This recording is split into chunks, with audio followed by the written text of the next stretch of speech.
lesson is going to focus on one of the tutorials from our language power text. So there's some activities that she's going to want you guys to do from the language power text to prepare for that activity on Wednesday. So I'm also going to have you guys read some other tutorials. So we're going to tackle one after Nee's lesson in regards to what's called meta language or meta commentary. And then next week, we're going to focus on passive voice. Now, this is a really important one to kind of think about in terms of academic language, because there's passive voice is one of these things where you guys have heard like I statements, for example. We want to kind of think about, you know, when we use I statements, when we don't use I statements, and bringing them into this project in terms of analysis and kind of giving our experience. This gives us a chance to kind of practice that a little bit more fully. So there is going to be quite a lot of work then this week from the language power text. So track this down if you don't have it. Be ready to have those. Be ready to kind of go through those chapters for reading this week. Okay. All right. Let me get everybody that has just come in for attendance. All right. Riccio, you are here. Pedro, you are here. Yushi, you are here. Sai, you are here. All right. Lee, you're not here. Yulong. No, okay. All right, so we're missing Ali, Yulong, and Lee.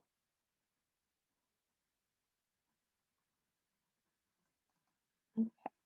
So if you have folks missing, there's Yushi right there. Awesome. Or we have two Ibrahims at this point. There we go. That's who came in. Okay. All right, so let's go ahead. And from here, what I want to kind of do is go through your posts from the sources that you found. And I want to workshop a little bit kind of the way that you're describing this. So no worries, Ibrahim. We want to kind of think about how we are talking about the information from the sources. We want to make sure they're cited properly. And then what we want to kind of do from here is start to kind of build up that analysis. So let's go ahead, and I'm going to share my screen. Okay. Chat. Okay, no worries. Okay, so if you haven't already, go ahead and click on the Online Writing Lab link as well to make sure that you have that open. But we're going to focus in on your responses from over the weekend. Now, if you had some trouble or if there was some missing information, we can kind of talk about that tonight. So you can make a response to your post in the discussion thread and kind of add the information or change something that you want to change in a response. So I don't want you to delete or edit your post, but I want you to go back in and make a response to your post. Okay. Were there, I know we were talking a little bit before class about some of the issues you guys were having. So for example, it felt like the Dong was the easiest to find sources in, the Moth was a little harder, but then the library databases were the hardest to try and find something for your project. How did you guys feel about the different databases that you worked in? For me, I felt comfortable for the first two assignments, but the third one from the library was pretty hard. Okay. So that is the hardest one, right? And so because it's a wildcard source, you guys could definitely find anything that qualified as that academic source inside the library, beyond the databases, even from the, a double from the databases. All right, Sai, you had kind of the same issue. Okay, all right. And it is hard to kind of play around with those keywords. And we have different spaces in different places where that research is, how do I put this? Where that research is hard to make connections to in terms of not just reporting information. If we're just reporting information, that's easy. When we're trying to make connections between experiences, that becomes really, really hard. But the majority of the work that you're going to be doing in college is moving up from that reporting space, so that where we're just kind of saying, here's the information that I understand about this topic, to the space of, here's how I understand the connections between these multiple spaces, places, and concepts. So we're getting much more conceptual and less, I guess, real in the information that we're uh, working with in terms of our assignments and what we're doing. So it is going to get hard like this. So don't be afraid to kind of reach out. Don't be afraid to say, hey, this isn't easy. What do I do? What kind of keywords do I use? All of these are going to be really important in terms of moving forward in the writing that you'll be doing for all of your classes. So we want to kind of start to practice and experiment and have the trouble here in this class before we start moving into the other classes. What else? Who else wants to kind of share their experience?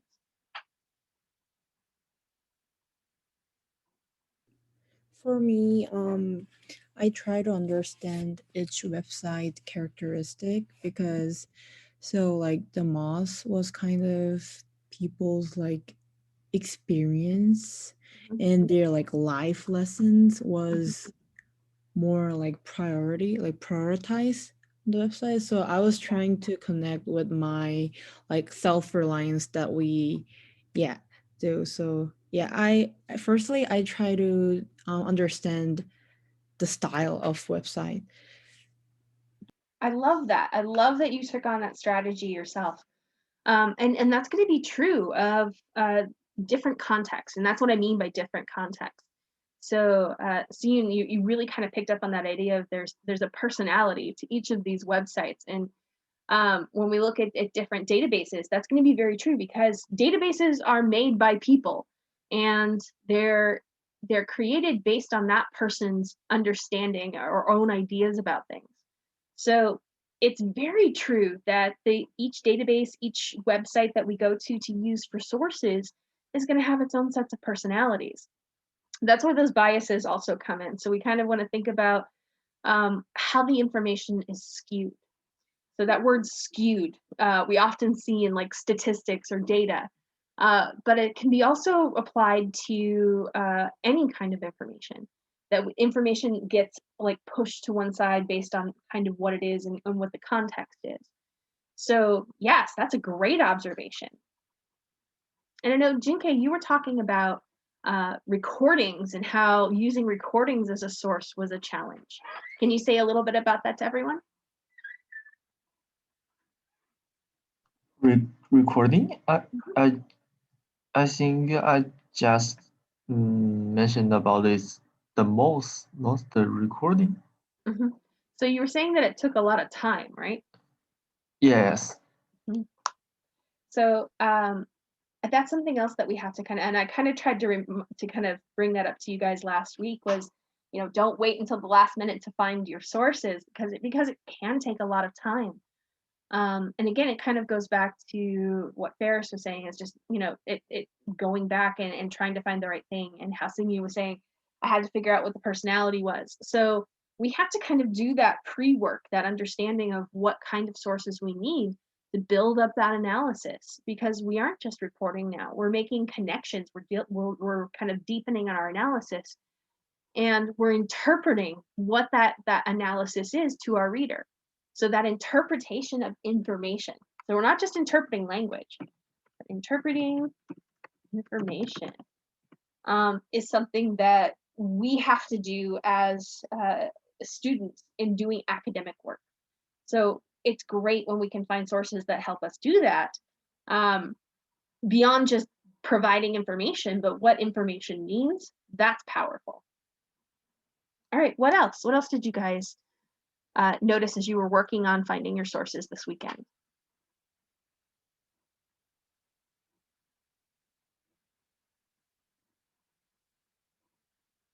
What did you find that was the easiest part of the assignment?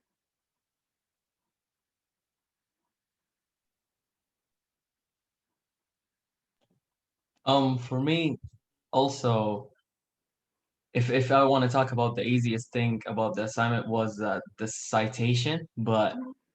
I kind of felt like, I kind of felt in a like a dumb feeling from where I should put the citation in the Okay. end of of my like paragraphs or the beginning of it. Okay. All right, we can definitely play around with that. So what we can kind of do,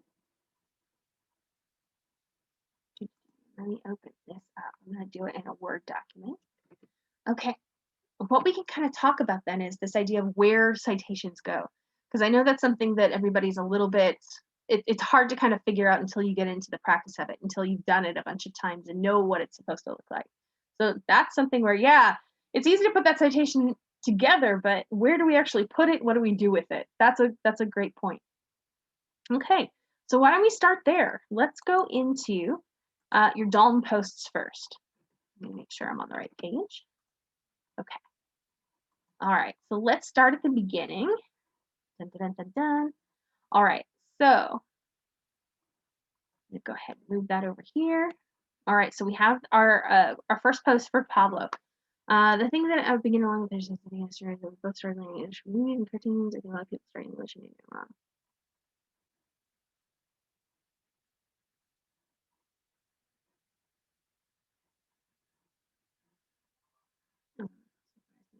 Read Gulliver's Travels. There's a lot of folks who have read Gulliver's Travels. It seems to be a popular book for folks to read. All right, and you have your link to the actual article. Okay. All right. So so Pablo, for you, this was, kind of connecting to her learning process, right? Yep. Okay. All right. So let's go into the actual source real quick. Whoa, that got huge.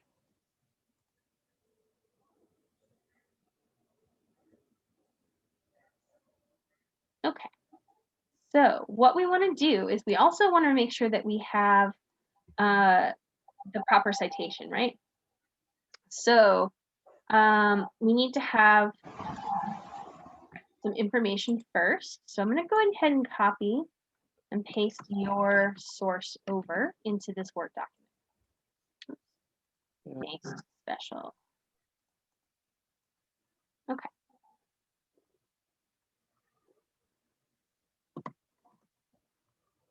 And I'm going to go down a little bit. Okay, so we know from your link that the author's name is Adelina Vasile. Okay, so we need that information. So paste, unformatted text, period. And then we need to change the capitalization. Okay. And then we need to know my history in learning English. Okay. Special formatted.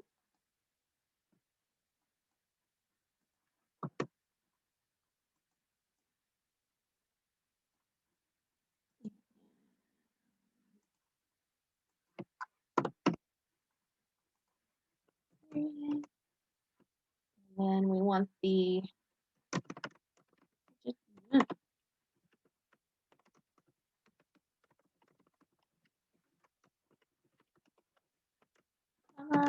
and do we have a date on this one? So we might have to look up on the document the date.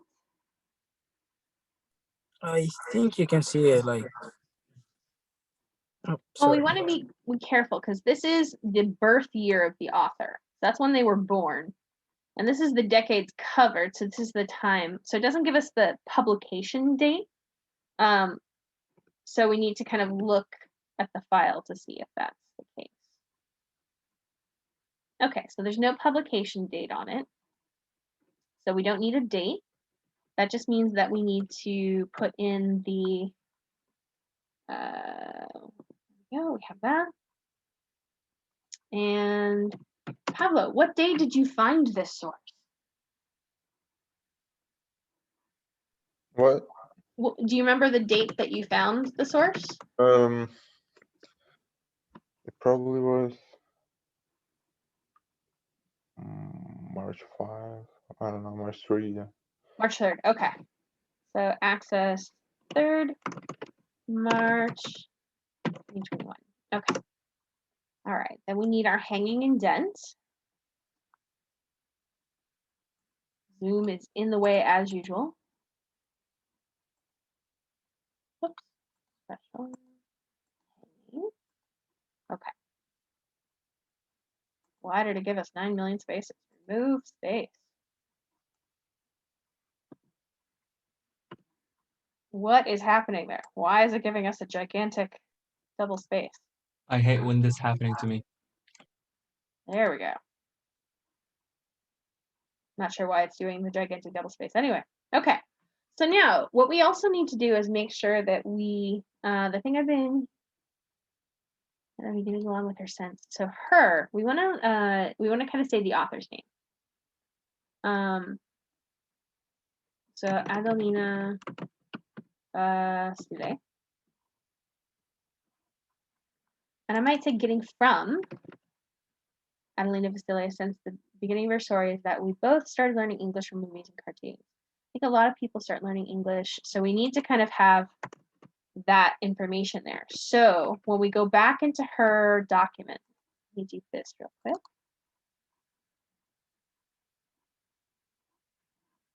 Same comprehension. So this is from page 1, right? Where she talks about movies and TV. So this is page 1. So with MLA, the big things we need are the author's name and the page. And if we mention that author's name in the actual sentence, then all we need at the end is the page number where that information came from. All right.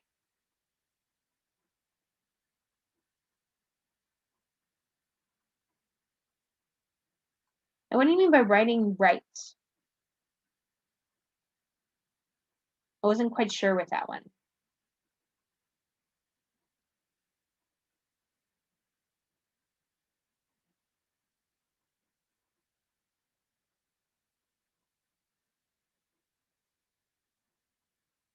Pablo, are you there?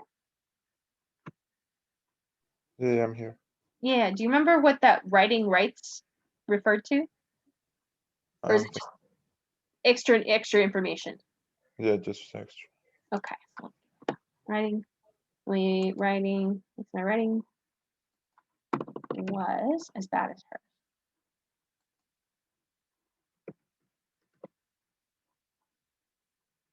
Of course. Okay. All right. So we're gonna try and go through as many people's as we can tonight for all 3.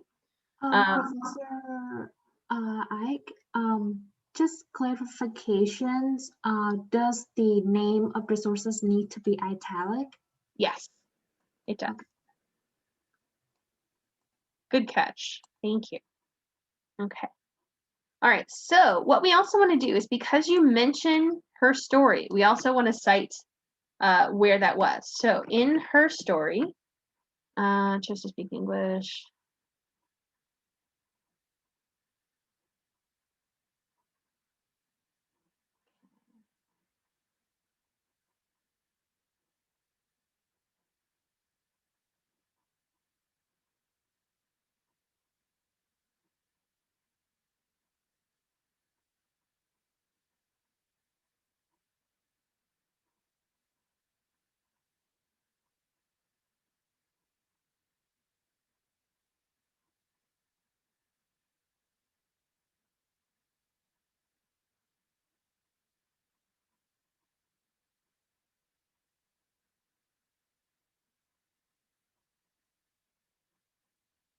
Okay.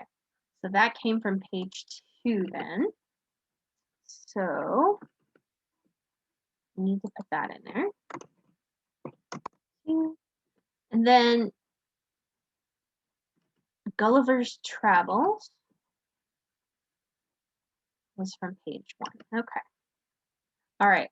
So we know that those are the page numbers we need. So as we're writing, we want to make sure that we're putting in the page numbers of information, right? So especially if the information comes from different page numbers, we have to switch back and forth. We're referring to Vasili's examples the entire time, but what you want to remember is that in between, Pablo has this great, and there's this kind of analysis statement. So that doesn't have to be cited. That's perfect. But what we want to do is, because there's a piece of analysis, it's always a good idea to put the author name back in. So if you break it up with your own analysis, which is amazing and a great strategy, we still want to make sure that we go back and that they know that that particular sentence in particular is yours, whereas the next one is a combination, right? We need to have that information that tells us what that is. So when you put this paragraph or additional information, you could actually add more examples from your own experience, more story. So like, how did it feel to always have that completely red paper? So, or as one of my colleagues like to say, makes the page bleed, which is a very graphic kind of example. But it's something where you could tell us more. What does that mean? How did you feel? What did it do for your learning, for example? Was it discouraging, or did it help you learn more faster?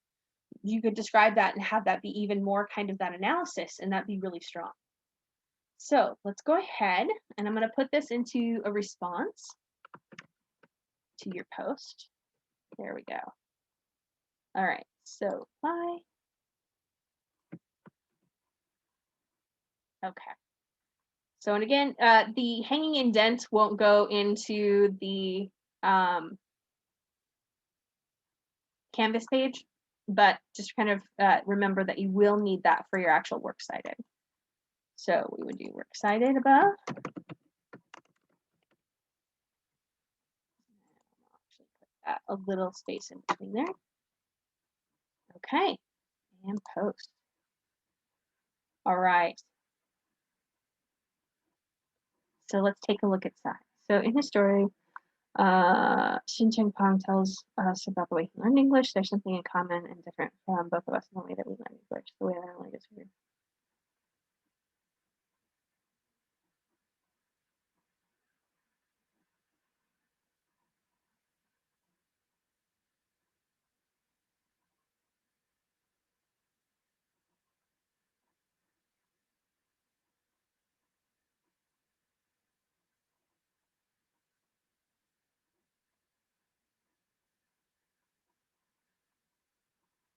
Okay, so you're on the right track side with the way you did it. We can kind of combine those as well. So let's go back.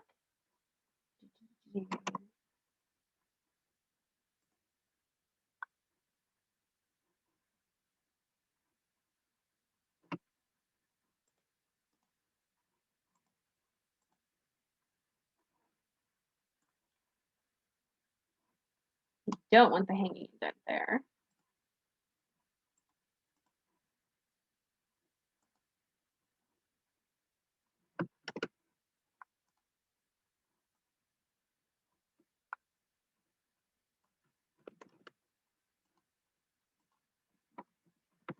Okay. All right, we'll come back to that. So in his story, Xing Ping tells about the way he languages. There's something common difference with.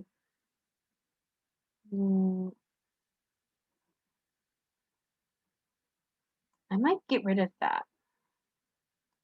So I might say or while there is something in common and different.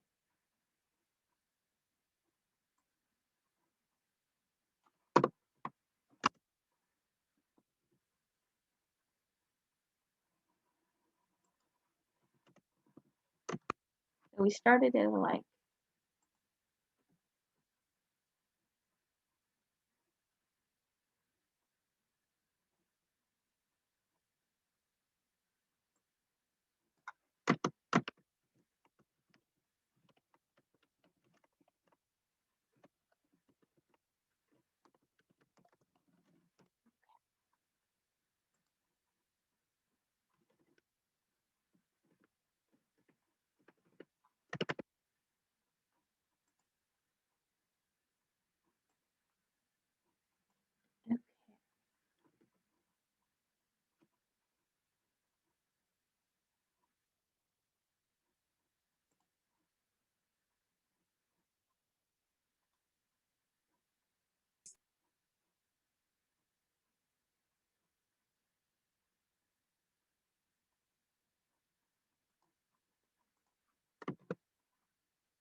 I used to have a fear. All right.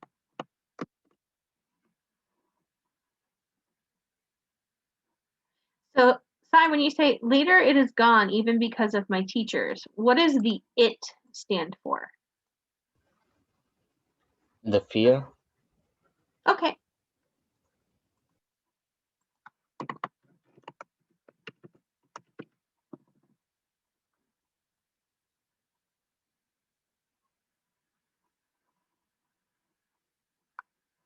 Okay, so when you think about Shin Chang-pong's example, who was he afraid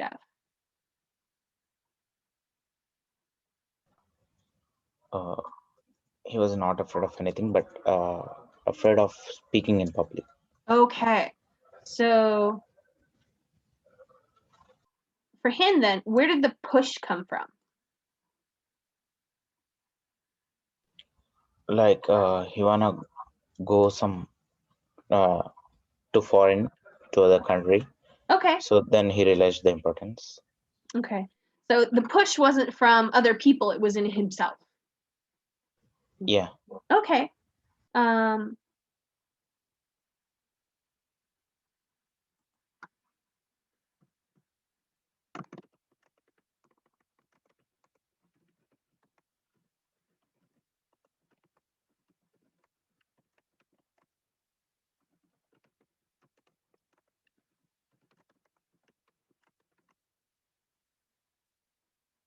So he wanted to travel and like feel comfortable or be able to communicate.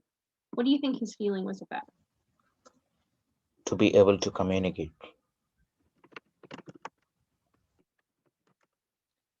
So did he also kind of work at fixing his own mistakes?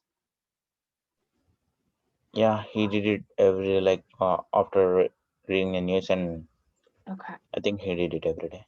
Okay. So we need to have that in there. So Pong would use his media resources to correct his own English.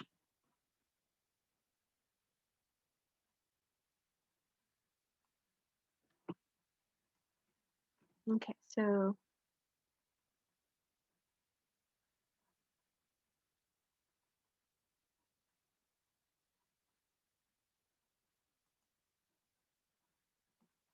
I think that paragraph is a different set of ideas.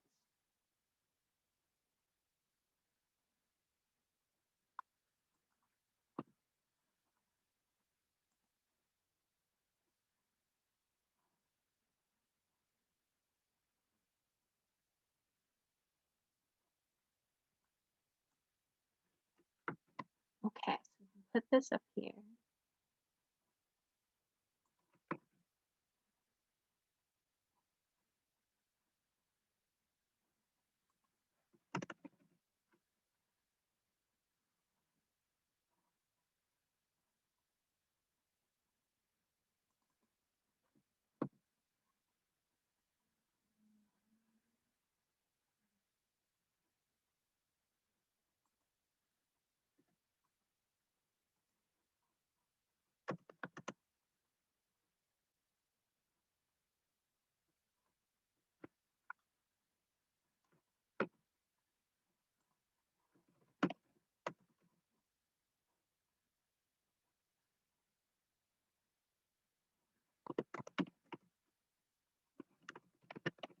Okay. So now what we need to kind of do is as we go back through Shin Chang Pong's story is we need to kind of put the page numbers in. So we're of course talking about Pong throughout the entire thing, but we want to kind of go back and make sure that we include,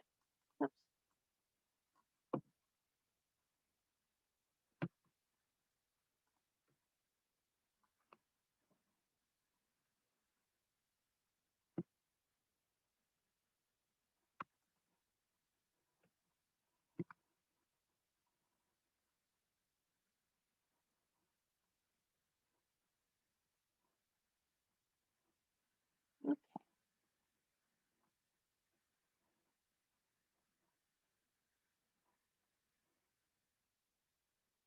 we have the date of submission just in case, but we can take a look.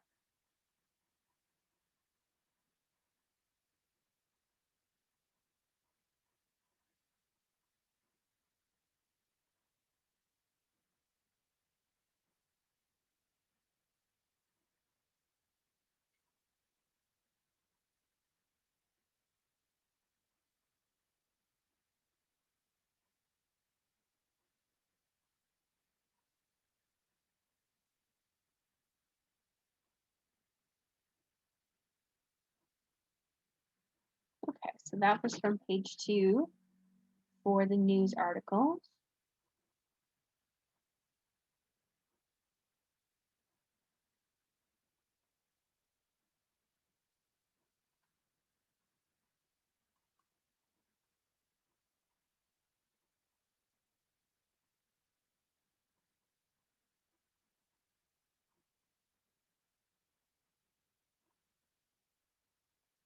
Okay, so page 2.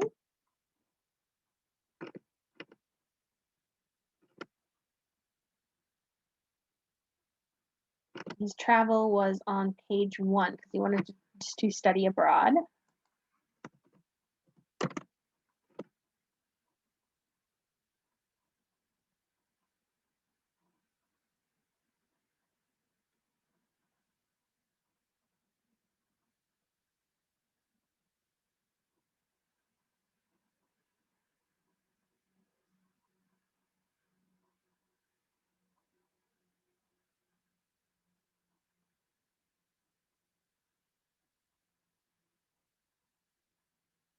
Okay, so that was from page 3. Awesome. Okay, so because I kept using Pong throughout this, we don't have to worry about putting his name in there, but we need to kind of pushing for himself. Okay. All right. So that's from page 1. So that we have that page number throughout because we have his name in the sentences. We don't need to put it in the in-text citations at the end. And you don't have any direct quotes. You've paraphrased everything. So that's really smart because it helps you kind of build analysis into your paraphrasing as well. So I really like your example. All right, let's fix a few things though.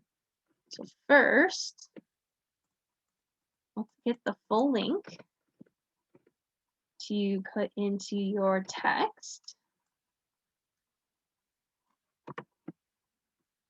All right, so we have that full link. Learning English as a second language, so we want to make that capitalize each word as a second language. The DALN is fine if you want to abbreviate it, that's okay. June 10th, 2020, so you've got that, perfect. And then we just need the access date. So, and you posted on Saturday. Is that the same day you found it? Yeah. Okay. So 06 March 2021. Okay. And of course, that hanging indents.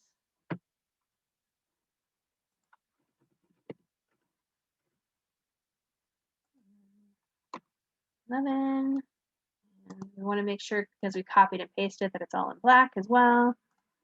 And then our hanging indents.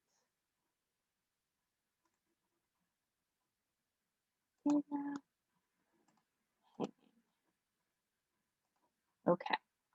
All right. So that means that we then have our in-text citation, we have a connection to the source, and we have our works cited information. All right, so let's go ahead and add this as a reply.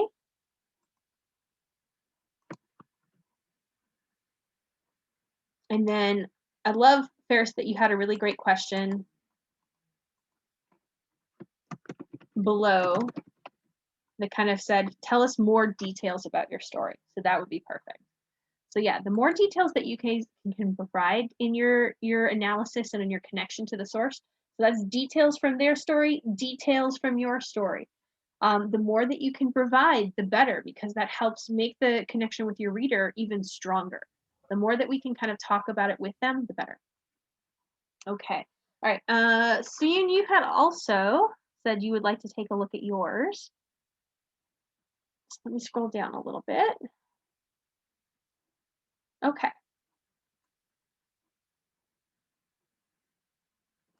All right, let's go ahead and I'm going to do the same thing. I'll copy and paste into the document. Change the hanging indent.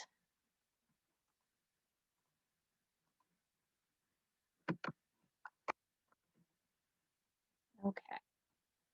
So let's see. You're not quite sure if this is a man or a woman, so let's double check. All right, so you link directly to the file, right?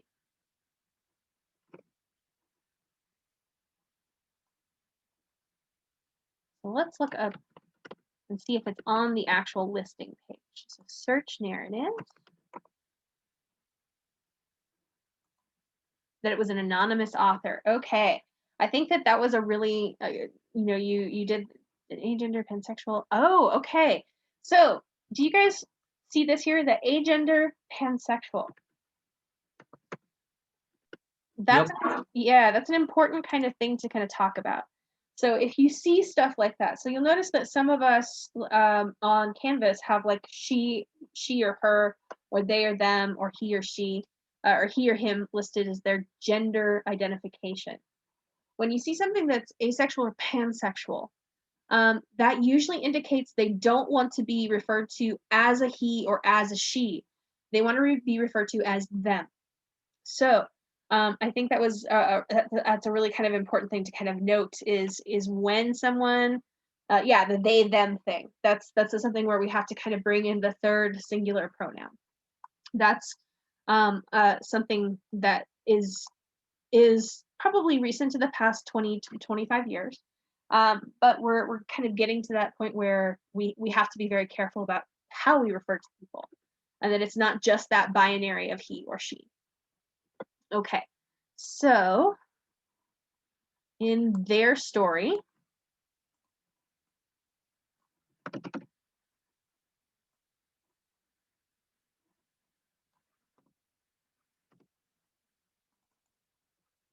and we can say the author talked about how important family support is and how positive reinforcement affects a child's personality.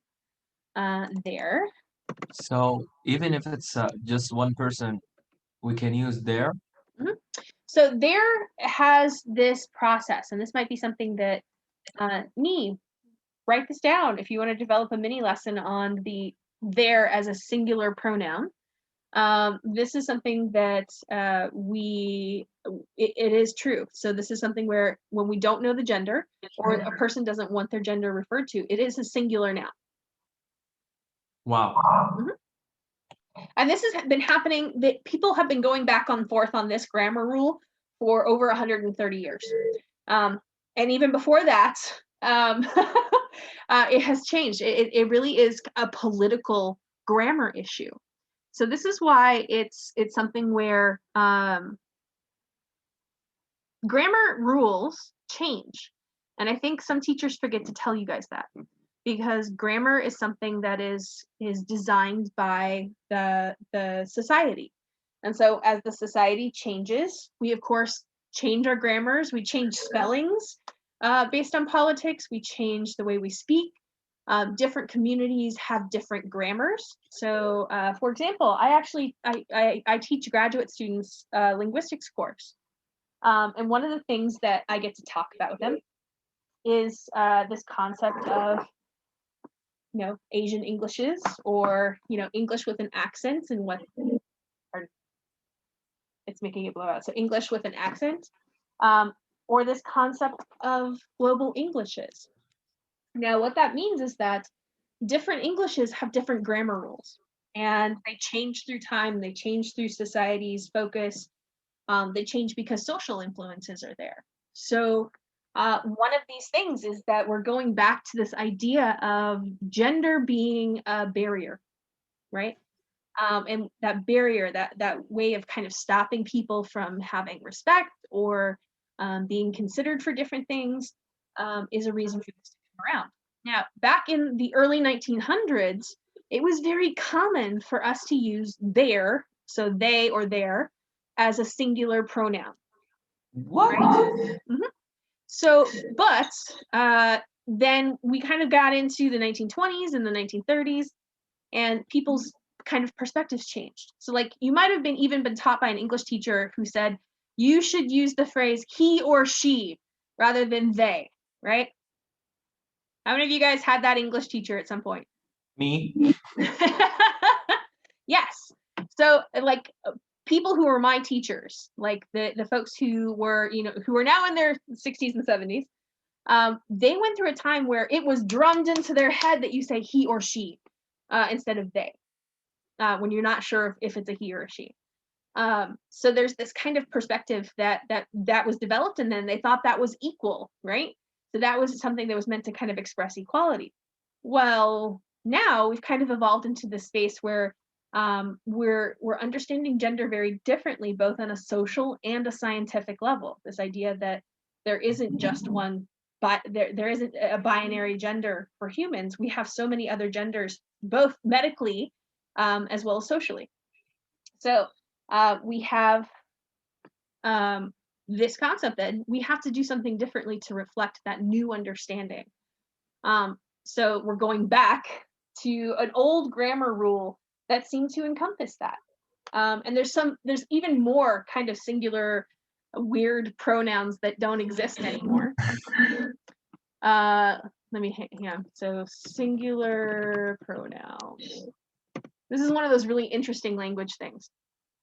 Oh my God. English now is so hard, more than ever before for the international students. Like we have to understand how to even call people right now. Mm-hmm. What? But that's why we ask, right? But what if I met like the person and obviously he's a man, for example, and he wanted me to tell to like call him by they Yep, you would or call him them. by they. That's weird. Like how can I even say that like in public? Well, and it's something where you never want to assume. You always want to, wait until they tell you. So it is a really hard kind of thing. Singular. What's your singular? Okay, Singular I they? have a question. Yeah. What about the people who lives in the UK, the English people? Are they using these singular pronouns as well? Even more so. Really? Mm-hmm. I'm trying to find. Interesting. Is this?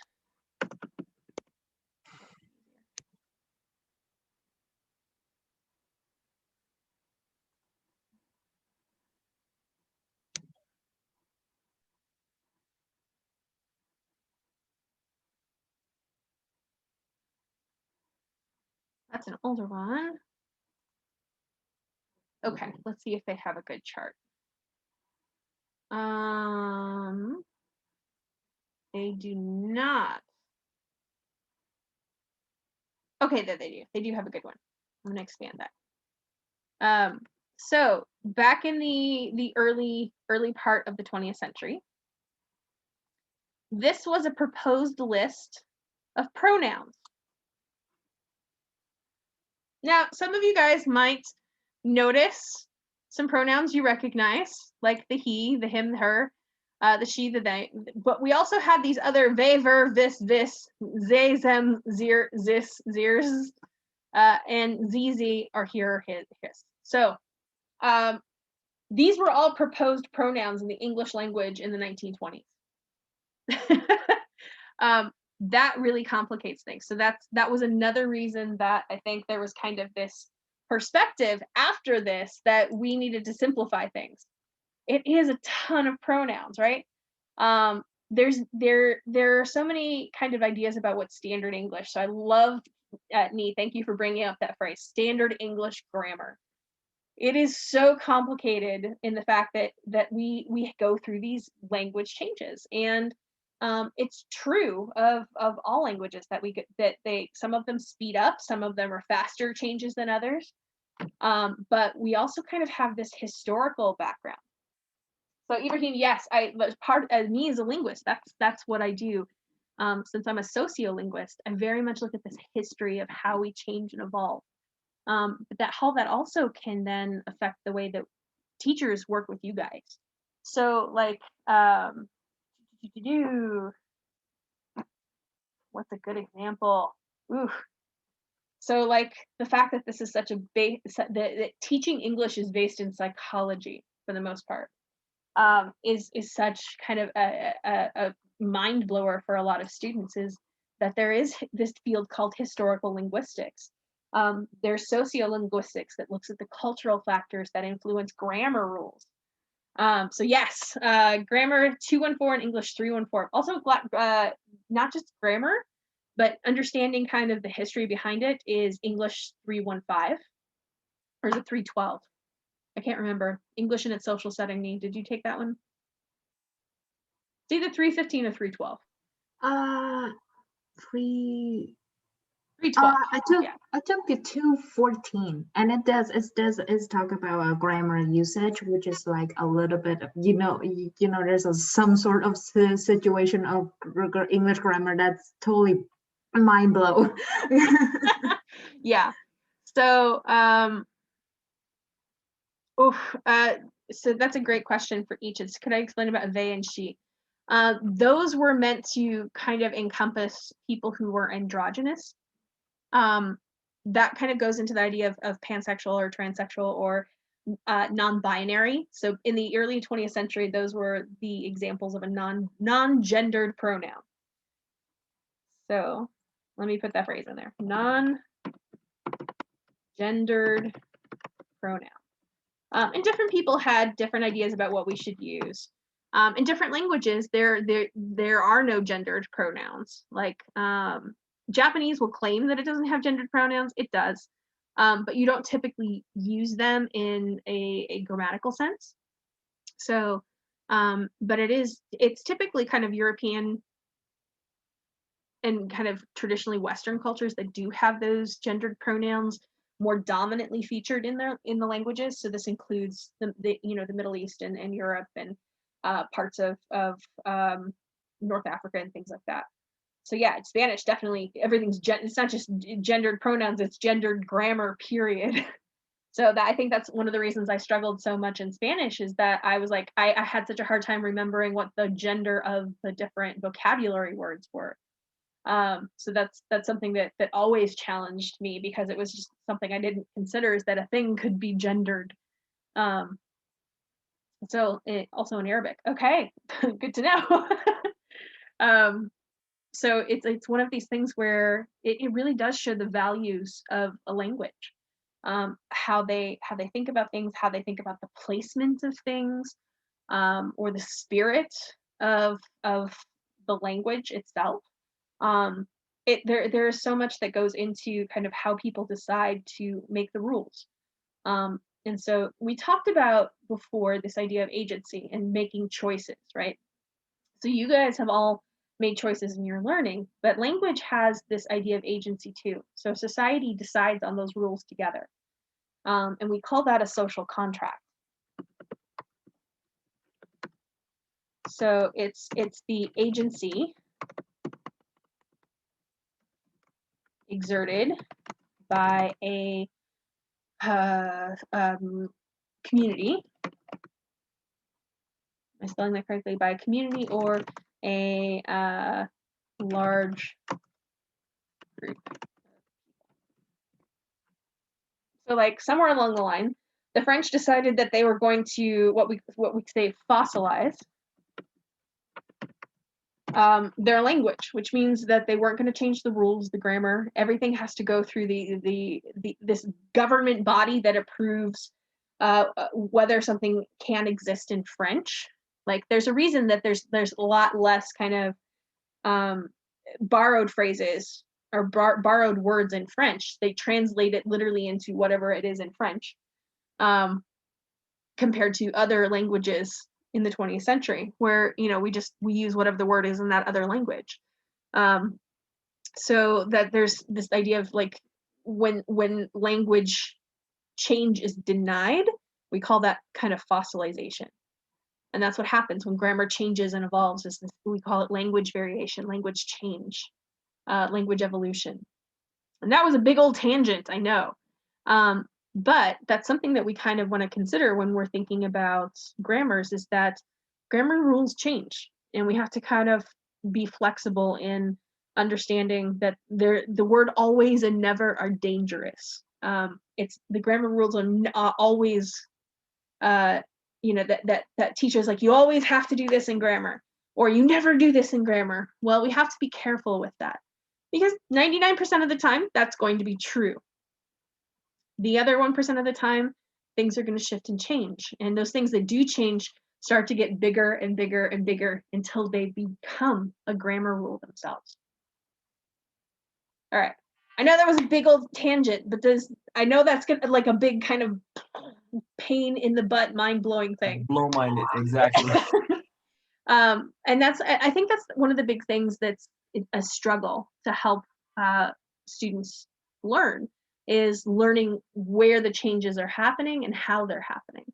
So any of us who are learning any language, we have to kind of figure out how we evolve. So that's a great word, Allah. Thank you for that. We are evolving together in language. And when you are learning a language, it's so hard to kind of catch up to the way that phrases are used. And oftentimes they're termed as slang. Grammar rules, all grammar rules come from slang. So like, for example, how do you guys say this word?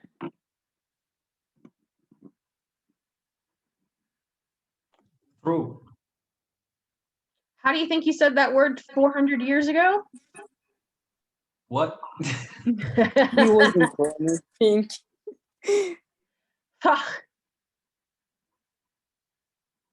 It went from frach to through. Trach. What? Wait, hold on. That's an Arabic letter. Mm-hmm. The last word that you say, dakh. There were fewer differences then, maybe. Oh. Wait, what? And you have to remember, English is a Germanic language.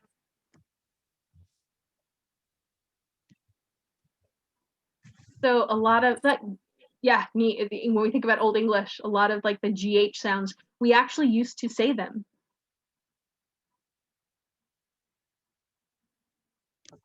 Interesting. So yeah, a lot of those weird things in English, you have to remember that English is a mishmash of German, French, Anglo-Saxon, and so you've got Celtic dialogues that are in there. And all of these other kind of mishmashes from the European space. So of course we have all the Latin issues with, original Latin, but then moving into Spanish, French, and moving up that coastline into the English country. So all of those grammar rules came along with it. I think even Arabic, like English, like yeah, something like Arabic words. Mm-hmm. Like I had like a teacher in English. He told me that the English like took some like Arabic words. I have no idea about, but that's what he said to me. Yeah. So English is literally a giant mishmash of all the other languages. But I think the most similar language that to Arabic is Spanish or Latin. I don't know the name of it exactly. Yeah. So yeah, there's a lot. Yeah, that's true. It's kind of, I would say it's 40% Latin roots, 40% Germanic roots, because English is a Germanic language. So the majority of our grammars come from Germanic roots. With that then added influence because of the Roman Empire, and that's that power structure that was there. And then again, like I think you guys were right, this idea of there was that inheritance from Arabic, because of the 10th through the 12th centuries of kind of that movement back and forth between high-ranking members of society. And so those high-ranking members of society, the educated people, are the ones who set the grammars. Even the Native Americans? Well, when we would think about like kind of like the English language in its formation, we were still centered in Europe and the Middle East, right? Oh. So Europe, the Middle East, Africa. That is what made the formation of modern English in particular.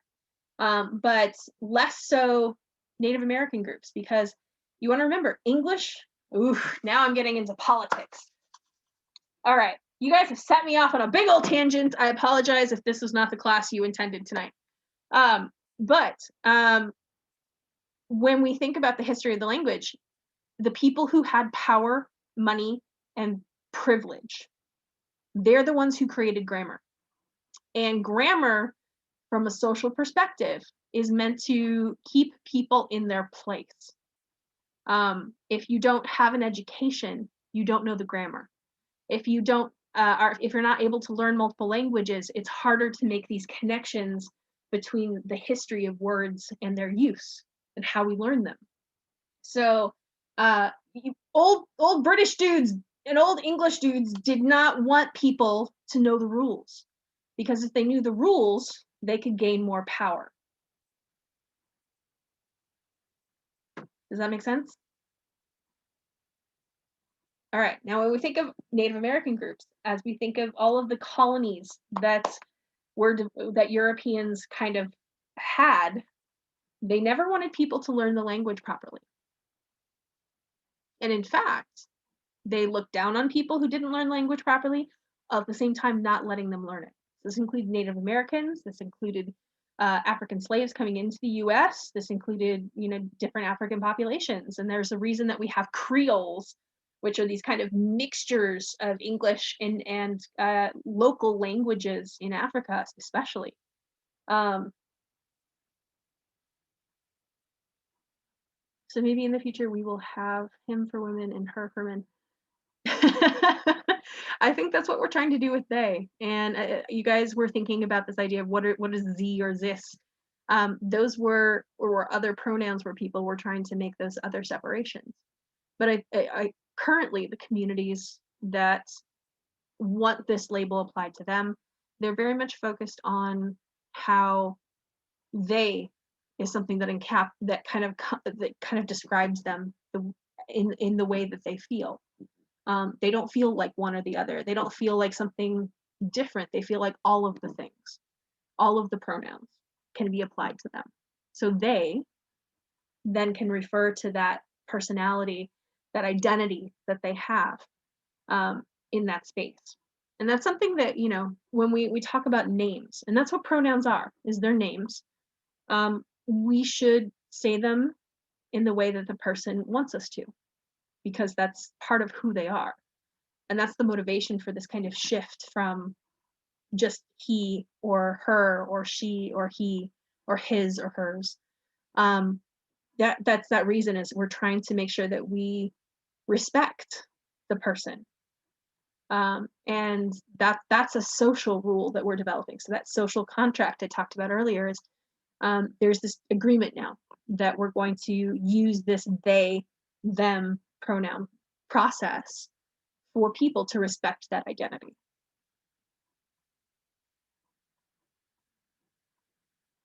All right, I think tangent is over. Do you guys have any other questions about that? I know that was a lot. Is it still a writing class? Yeah, so this is definitely something that we have to consider in a writing class. And you're probably going to get professors who want to tackle this as a topic in English 107 and English 108. So right now we're kind of focusing kind of like on the foundational stuff in WAC 107, but as you guys move through English 107, English 108, as you guys move into your core classes, this is going to become a bigger issue to consider and to be a part of. So I think it's great that you guys have this came up in class. And I might actually kind of, with your permission, if it's okay for you guys, I might make a short clip of that gigantic spiel and share it with the other classes. If you're okay with that, give me a thumbs up. I think I lost half of you with that giant tangent. I apologize.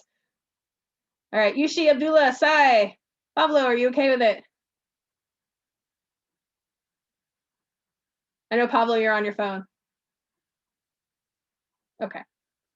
All right, thank you. Okay, so I may make a short clip of that and share it with the other classes.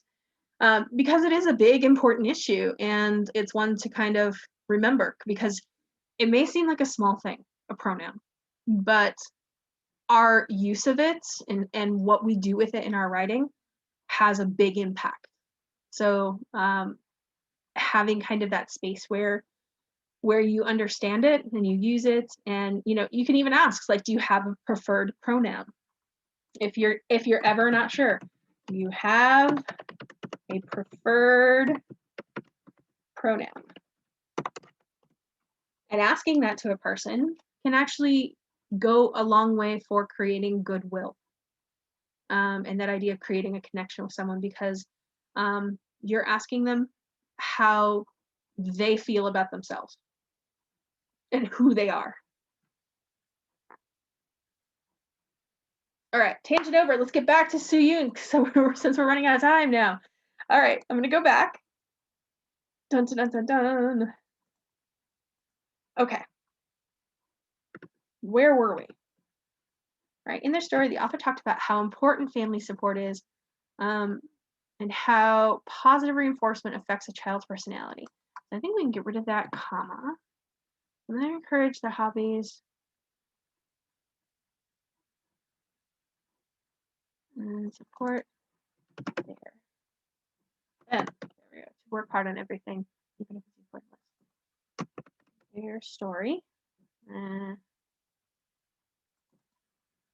They tried to say are similar. Fine. I can use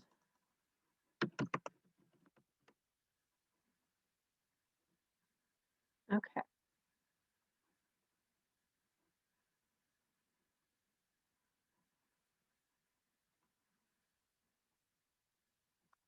Okay, so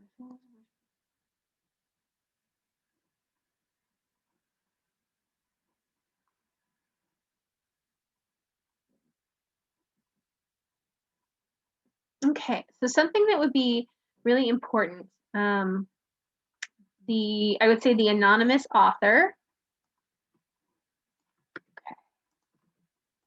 Okay.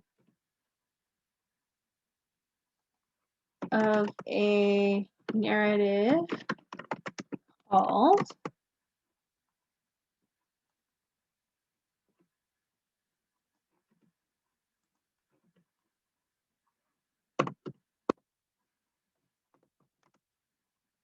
we don't have to make that italicized, but we do want to capitalize each word.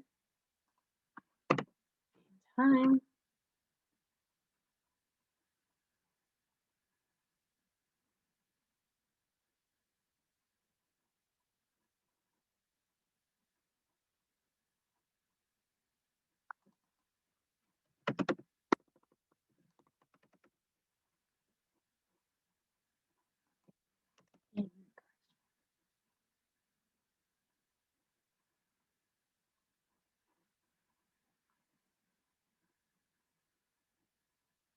Okay. So something with MLA citations, when we don't know the author, and they do give the author as anonymous, so you could use that as your in-text citation. So what I'm going to do is I'm going to Control X this.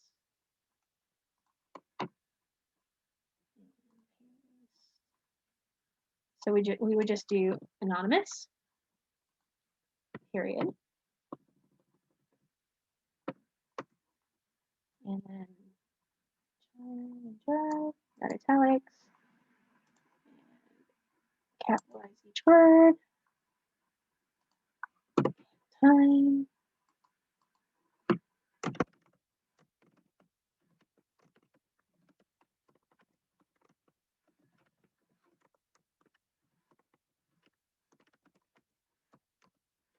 Okay. Here we go.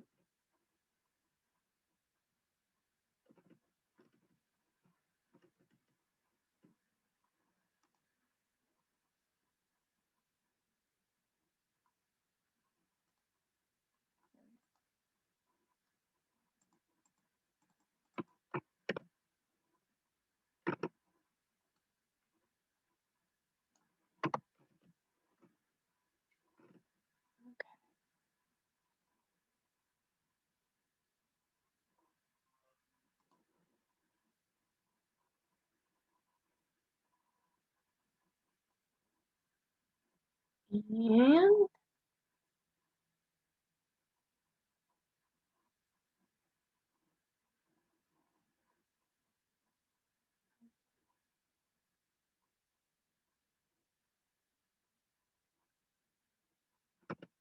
okay. That comes from page 2.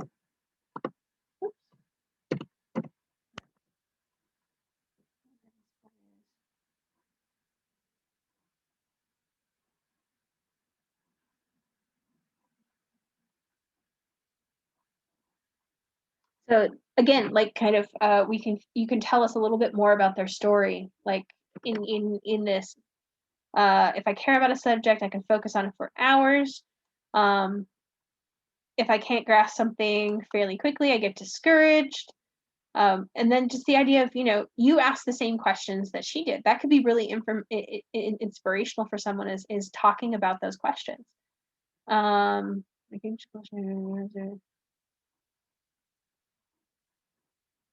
More assignments. Okay. That's also page. Okay.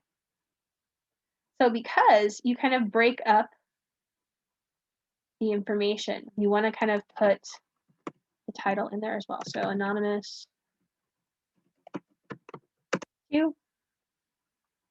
Another way that you can also do anonymous sources is by not putting anonymous at all and just using the title. So we can do literacy narrative.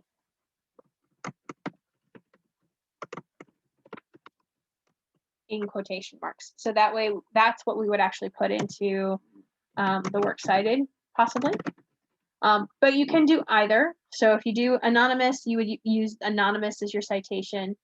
If you just use the title, then you would just put part of the title in your citation. Okay. So let's go ahead and put this in there. Oops, and your access date. Do you remember what date you went to? I think it was March 6th. Okay.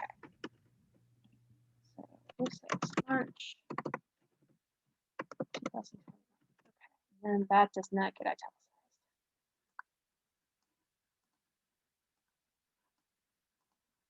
Okay. Paragraph.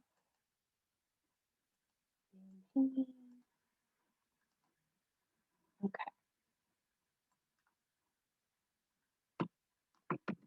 All right. Okay.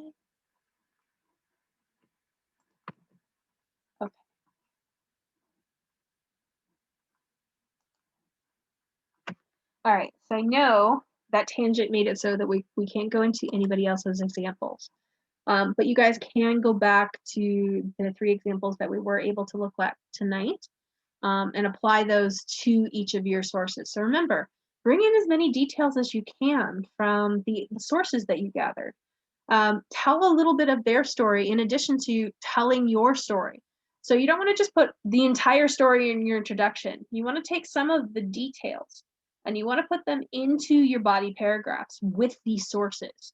So you're kind of describing exactly what happened in your life that connects to this other person's story. That would be really powerful. And if you're still struggling with finding sources, again, remember you can reach out to me, you can reach out to me as well, and we're happy to help you kind of find those sources and make those connections. So let's go ahead and stop there for today. We can kind of come back to this again on Wednesday as well after Nee's presentation. So again, as an intern, one of the responsibilities she has is for developing materials. She is training to become a language teacher. So she is going to be working with tutorial 15 in Language Power.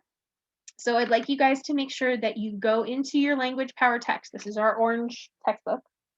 And read from 231 to 244. And then she'd like you guys to prepare by doing the kind of activities on pages 232 and 233. So you guys will be getting points for your participation and how well you participate on Wednesday. So keep that in mind. Because I'm gonna be observing her. Thank you for that, Ala. That's a great, thank you for including that. All right, so make sure you prepare that with her. And then for me, I'd like you guys to go through what it means to use meta language, as well as read the pages on the art of meta commentary in They Say, I Say. So for this particular text, meta language is a little complicated. In addition to reading pages 131 to 140, I'd like you to also watch this short video, and we'll go over it in more detail after Nee's presentation. And we'll go through some more examples of your posts from over the weekend. So remember, our activities are going to be based on those 2 readings for Wednesday. I also would like you guys in the Language Power book to read tutorial 11. Now, this is a heftier reading, so you have until Sunday night, and there'll be an assignment on the uses and abuses of passive voice that I want you guys to complete the assignment, and then it'll be part of the work that we'll do next Monday night. So you have tonight and tomorrow to read the tutorial 15 and the Art of Meta commentary from They Say I Say, and then for Sunday you have that time to read tutorial 11. So all of this is meant to kind of help you in preparing for the analysis work that you're going to be doing, but also kind of the basic language things. So something me and I have been doing over the past several weeks is looking at your writing for the parts of language power that are going to be the most helpful for you. And these are the first 2 that we're going to tackle.